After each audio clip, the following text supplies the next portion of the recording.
समुद्र किनारे बसे सुंदर गांव नारियलपुर में लोगों की जिंदगी लहरों की आवाज और मछलियों की खुशबू में ही गुजरती थी। हर सुबह नावें समुद्र की ओर बढ़ती और हर शाम उम्मीदें लेकर लौटती।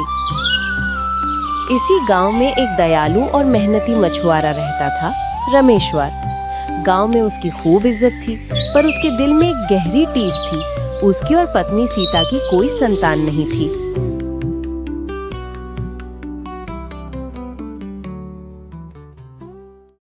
एक रात समुद्र में अचानक तूफान आ गया। सुबह जब लोग जागे, टूटे हुए जाल, टूटी नावें और बिखरी लकड़ियां देखकर हर कोई डर गया। सब कांप रहे थे।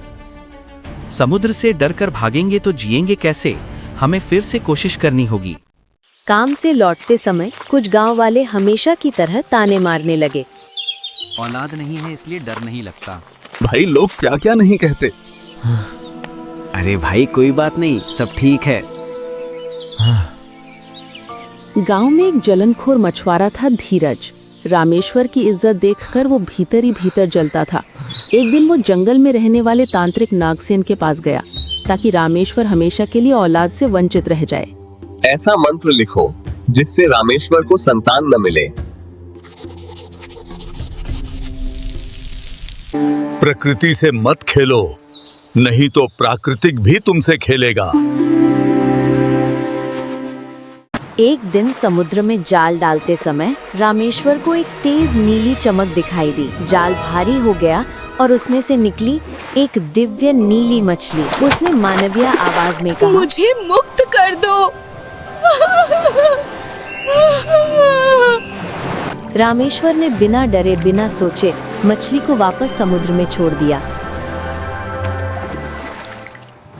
अचानक समुद्र शांत हो गया। नीली रोशनी उठी और उसमें से प्रकट हुई समुद्र देवी तरंगिनी। तुम्हें एक पुत्र प्राप्त होगा। जैसे इच्छा। ये शंख फल सीता को पूर्णिमा की रात खिलाना। तुम्हें पुत्र मिलेगा, लेकिन कोई है जो तुम्हें इस सुख से रोकना चाहता है।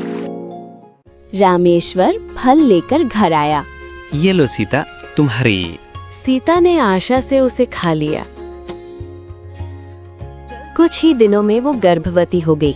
घर में पहली बार सच्ची खुशियां आई।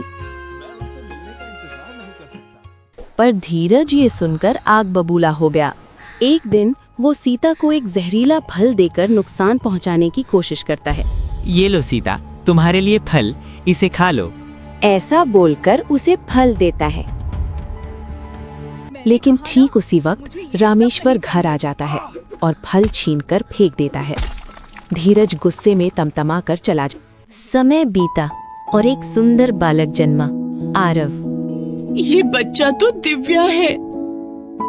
सो रहा है चैन से, कितना मासूम लग रहा है। हाँ, बहुत प्यारा है। जैसे जैसे वो बड़ा हुआ, वो लहरों की धड़कन महसूस कर लेता था। ज्वार भाटा, हवाओं का रुख, यहाँ तक कि तूफान का खतरा भी पहले से जान लेता था। मुझे लहरों की धड़कन सुनाई देती है। एक दिन आरव घबरा कर बोला, तूफान आने वाला है। बिन हवा के तूफान?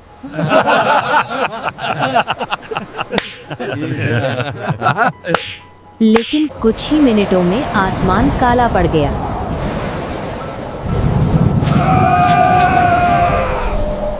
पानी आ रहा है, जल्दी करो, ऊपर चलो। धीरज और गोपी गहरे पानी में फंस गए।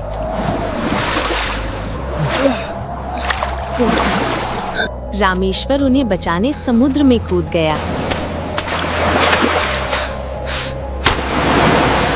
किनारे पर खड़ा छोटा आरव दोनों हाथ उठाकर समुद्र को देखता है।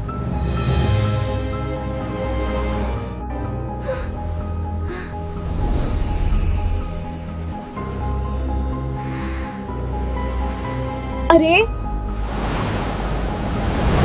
ये बच्चा लहरें रोक रहा है। रामेश्वर धीरज को किनारे लाता है। मैंने पाप किया। गलती मान लेने वाला ही इंसान कहलाता है। उस दिन के बाद नारियलपुर बदल गया। अब कोई किसी की कमी पर हंसता नहीं था। हर कोई एक दूसरे की मदद करता था। तू सच में समुद्र का उपहार है। और आप मेरी ताकत हो पापा।